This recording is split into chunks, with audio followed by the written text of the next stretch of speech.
Welcome back to Animal Crossing New Horizons. I'm dear darling, and shall we see what's going on our lovely island of Fawnhallow today. I have just noticed that a lot of the times I do a motion when I press the A button, which you cannot see. It's sort of like a hot dog, sort of, you know, like a arm, like fist pump, not fist pump, like an arm swing, you know. you imagine Mickey Mouse getting hot dog? I'm like doing that when I'm holding a controller, or you know, like I'm trying to curve a billet or something. If my Joy-Con was a gun or something.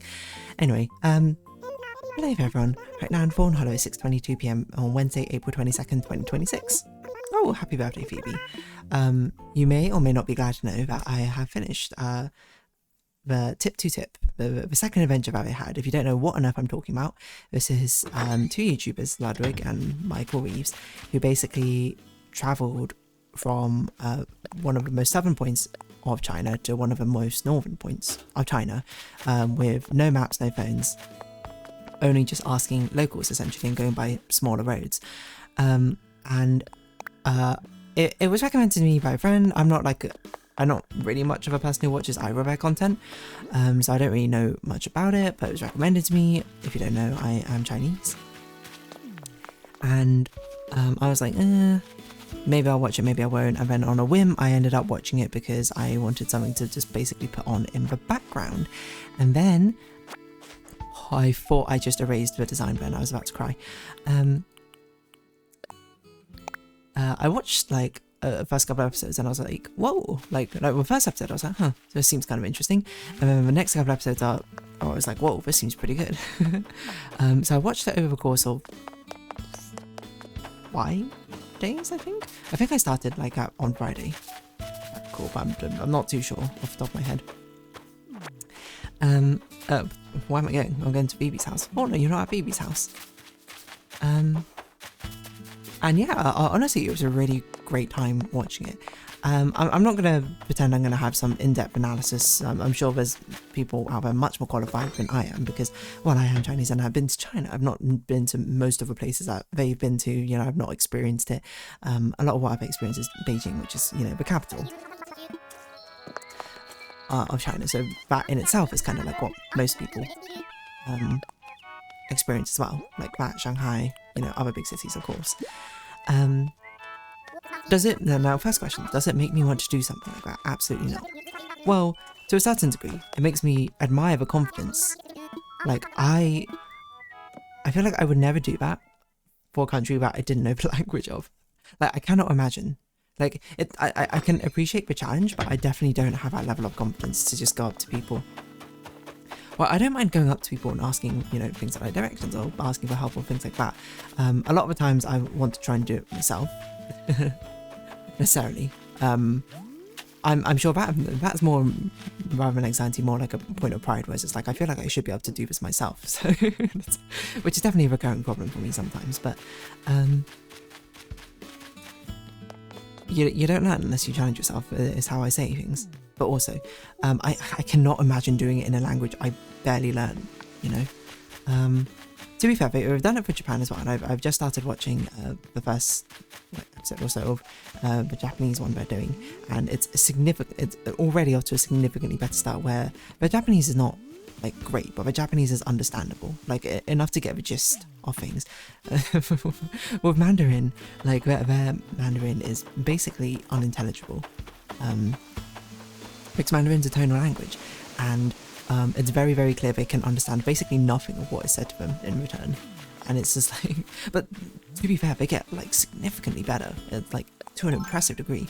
Like I was already impressed, where I was just like, oh, I thought they'd be literally doing this with no Chinese or Mandarin knowledge, but they actually have they have a plausible amount. Like apparently they learned for 6 weeks, but I mean 6 weeks is really not enough time to get the base levels of Mandarin out. It's okay to get like the base levels of some languages you can do it with, but the problem is the skill floor of Mandarin, if you don't know a tonal language already, is really quite high, because of the fact that tones are just a really difficult concept to wrap your head around, or to naturally get the instinct of. So yeah, but if you were like, could you understand them, dear darling, when they spoke? For the most part, yes, but that's also because I have a benefit of, I know what context they're doing, I know what things a lot of the time they're trying to say, but even without subtitles, I think I probably could get it. I'm pretty used to, you know, people speaking with like a really bad, like not being able to speak Mandarin well, but like knowing what to do. Because also like I learned Mandarin in similar ways where it's like, oh, I don't know exactly what tone this thing is, but I can kind of guess, but I know what the base character is, I just don't know what the tone is. I can still kind of guess. And of course I have friends who either have been like learning Mandarin, or I've learned like bits and pieces here and there. Like there was one time I remember my friend reading out his Mandarin like Facebook that he got for whatever reason, and I had to try and sort of decipher it. It's not like the hardest thing in the world. The hardest thing is doing it without any context, to be honest. And it's also because they have a very much an accented way of speaking, right, which is difficult to get used to. So I'm pretty used to both languages, so it's easier for me, I think, to bridge that gap. But I would say the perseverance a lot of Chinese locals to try and get it done is very, very admirable, I think. Because I think there's a lot that's very inspiring about the series, about just how often a lot of locals would just go out of the way to be like, oh, here's like 2 travelers, I want to, you know, people who are not native to this country, I want to show them a good time, I want to like help them out, they look like they're struggling essentially. So they ran into a whole host of different people who were like really kind, really helpful, and did their best, even if they had like no English knowledge or anything like that. I mean, most people also just like, oh, I'd probably look up on the phone because they're asking questions. It's like people don't know the answer to these off the top of their head anymore because they don't need to.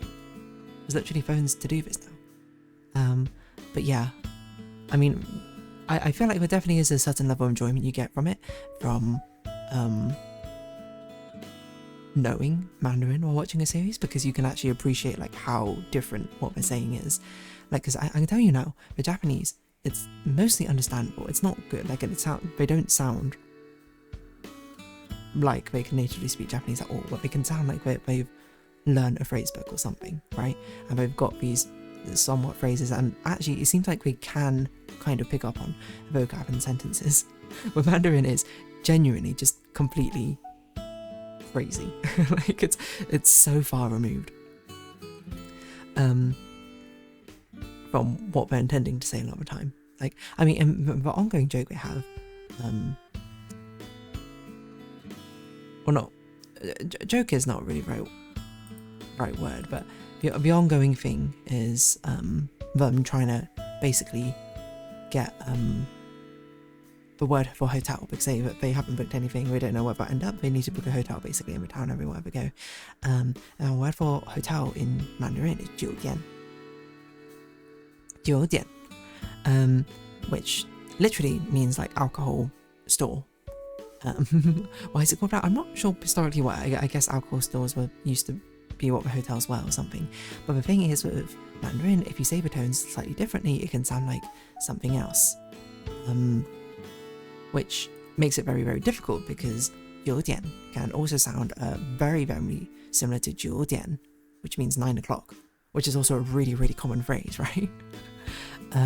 But of course, because they don't know how to structure the entire sentence properly, that if they just say 九点, or as they probably say 九点, with like no context of tones, it's absolutely bewildering to listen to. Because they got like a lot of other ones which was confusing, but some of them don't make sense to me. To be honest, because like one of them was like pig store, to be like 猪店 or 猪店, which I don't think that's a particularly common phrase, mind you, but maybe it is. I can't remember what the other one is. Oh, like there's one time it like got misconstrued as 今天, which means today. There's some other ones as well. I think the thing that I definitely found the funniest is when they said 冒险, well, they're meant to say 冒险, which means like adventure. That's what they're doing, which I also think is not. It's an interesting way to describe it. I probably would have said like challenge or something instead of adventure. But I mean, adventure I guess gets the concept across.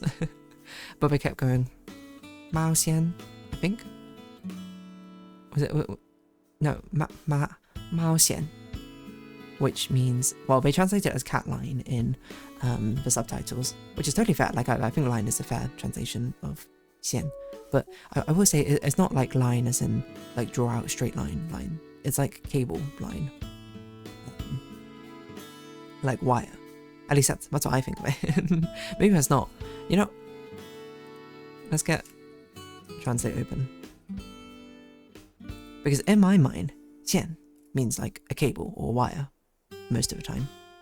Because it can be like 牙线, which is like dental floss, or I don't know. Because if you said that to me with no context, I would assume you're talking about like a USB cable or something, or some electrical cable. And by the way, this is not meant to be me disparaging my journey. That's incredible what they done. That's like, could I do it? Maybe. I can't drive a motorcycle, so I'd probably find it very difficult. But if I could drive a motorcycle, could I do it? I actually don't know if I do it as smoothly as them, to be honest, even speaking Mandarin, because they just have like the confidence to do it, to send it, and I don't have that level of confidence. Well, I don't even have that want to do it. I don't think I have that determination to necessarily do that, because I'll just be like, I'd much rather just, I wouldn't mind doing the journey part, but I'd be like, I'd probably want to do it on my phone, like, get my phone, you know, book it early, that sort of things, look things up, etc, etc. I mean, it's a modern convenience, and it feels, and I understand certainly the desire to restrict yourself from that convenience to be able to interface with things with a whole new light. At the same time, I'm just sort of like, I'm going to take advantage of a modern convenience. I'm not going to bother with all that, but I can't refute the fact that we had probably one of the most unique experiences, I think, doing it ever. One thing I'm very glad that they wholly experienced as well is that that food in China, absolutely amazing. It's absolutely rocking. As most of the things they rated, we were just like, we don't think we've given anything like less than a 7 or something. That's basically been my experience in China as well. You just go to like a random like street stall as well, get some street food things, like this random person you don't know making some random food items, like, oh, this is like a 9 out of 10, this is still like one of the top 100 meals I've ever eaten or something. And then you go to like a real fancy restaurant and you're like, whoa, this is like the best meal. Like probably the best meals I've ever had have been in China. China's food is incredible. So I'm definitely glad we got to experience that. I'm also super glad that we got to experience like I can't remember his name, but the person who, like, context if you don't know that, they ended up like going to a small town. They were like, oh, what's like festival or something, this little party going on over here.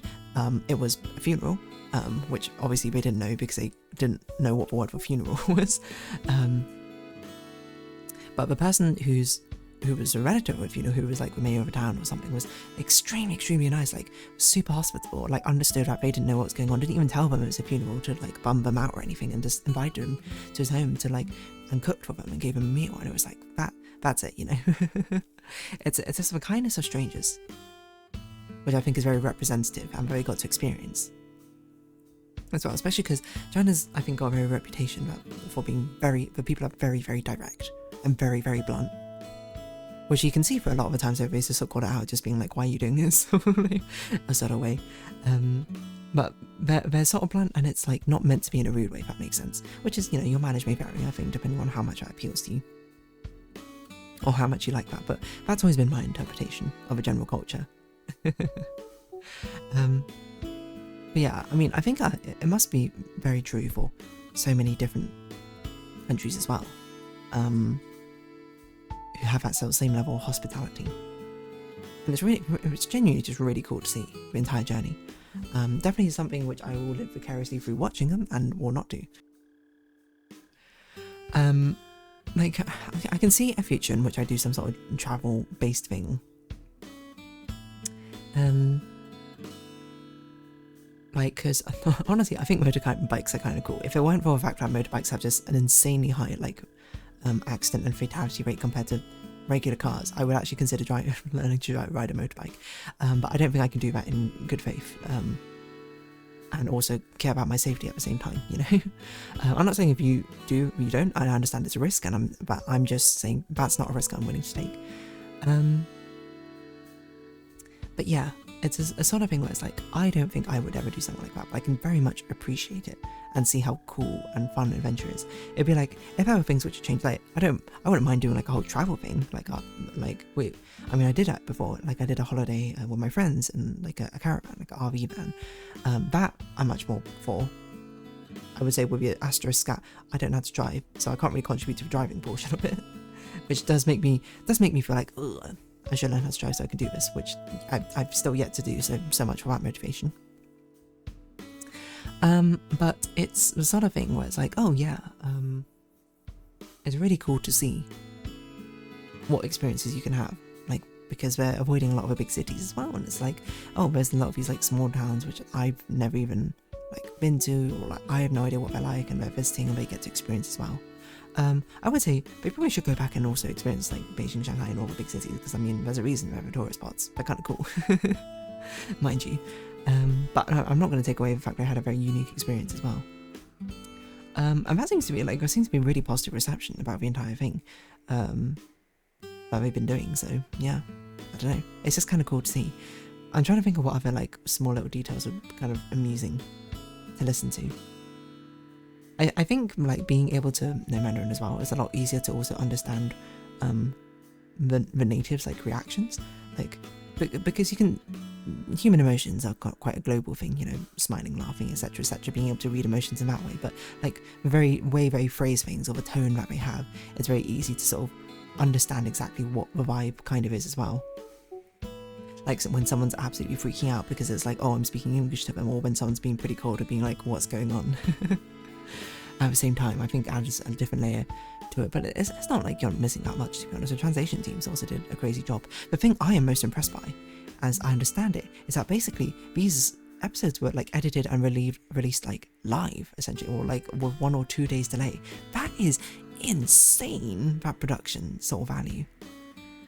Like I watched a behind the scenes video on it as well, because I was like, I cannot believe how they managed this, and it was incredible. They basically had like a production team following behind them on RV, with 2 people just editing the entire time, and then 2 remote editors as well who would take over and do stuff as well. They had like translators on call. They had like a project manager who was like fluent in Mandarin, and then she was like keeping track of them, make sure they didn't like break a law or something, just ensuring their safety. And then we had like a tech person as well who was in charge of making sure that everyone could get all these videos, and making sure that all the tech was charged up day to day.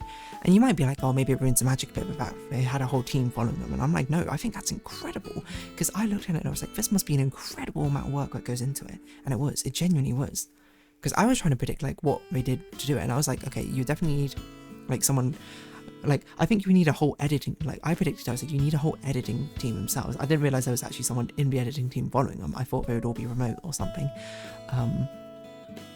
And I was like, you would have to have like a rotation of like, I think like 8 people or something, because you'd have like 2 people on one day, 2 people on next, 2 people next, 2 people next, and then you can rotate so people get an actual break. I guess you could also just do it as they seem to do it, where it was just like a team of 4, I think, just basically doing it every single day, which is insanity. But I was like, at least 2 each day, because then you have one person who does like the rough chops of everything together, gets like an edit down to like the first pass, and then you have first pass, and you have someone else who does like a refined pass. And then I was like, you might even want a third person there to do like all the accoutrements, like put the sound effects, music in, and edit like art and designs. And I was like, you need like a graphic designer as well to be able to make these graphics for it. And then because it's in a different time zone, you probably need like 2 of them, and you need them like offset by a decent amount of time, so one would always be available essentially. I was trying to think from like a productive standpoint of what you would need to have it happen, and I was like, that's just to edit the videos. And then I was like, you probably need like a tech person, you probably need someone who had some sort of engineering knowledge as well, just as a backup or something in case that like motorbikes broke down. You probably need like a medic to follow them or something, I don't know. That's something maybe a bit extreme, but I was like, yeah, you genuinely need like a whole team. Like the fact they did it with like only 4 people following on, only 4 people locally, and then like, I don't know, like a team of 8 or something remotely, is incredible, is what I'd say. Like that's an incredible amount of work. Like definitely shout out to obviously Michael and Ludwig for actually doing the task in the first place. Incredible shout out to the production team that worked behind the scenes to actually make it happen. It was genuinely amazing. Like I cannot imagine what it'd be like to be like, oh, you see, to have it happen, and then literally 1 or 2 days later, boom, the episode's out. What a pipeline. Because I think about this as well, because there's a reality TV show called Love Island, which I think does this as well, but that's like by the is it BBC? I don't know, it can't be BBC. Why? ITV, that's it. I was like, there's no way BBC would do Love Island, that doesn't make sense in my mind. But they have like episodes every single day, And I was just like, but they're like ITV, they're like one of the biggest TV broadcasting networks or something. They probably have like a team of, I don't know, 30 editors or something going through and are extremely experienced in this. Not saying that people who do edited these vlogs are not experienced as well, but like they're working on a much smaller budget probably. So I don't know. Like if anything, the thing I'm most jealous of is that production team. So I'd be like, I'd love to have that sort of production team when doing something similar. Again, I don't think I would have that. I think I could see myself doing an adventure where like what Tom Scott's doing right now, going across the country and doing like these like live, like 1 or 2 days like turnaround times, vlog videos about like interesting things which happen. But I wouldn't do it for a motorcycle, like tip to tip sort of thing. It would be like a pre-planned sort of journey thing. But I'm most jealous of having a production team to do that.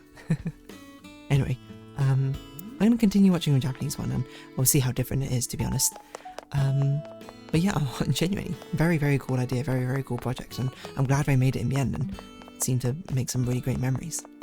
But yeah, otherwise on that note, I think I'm going to round this episode off here. So if you haven't watching, thank you very much. It's been Animal Crossing New Horizons. I've been there, darling. Likes, comments, subscription, shares, greatly appreciated. Socials, Discord down below. Hope to see each other again, but for now, it's our farewell. So until next time, bye-bye for now.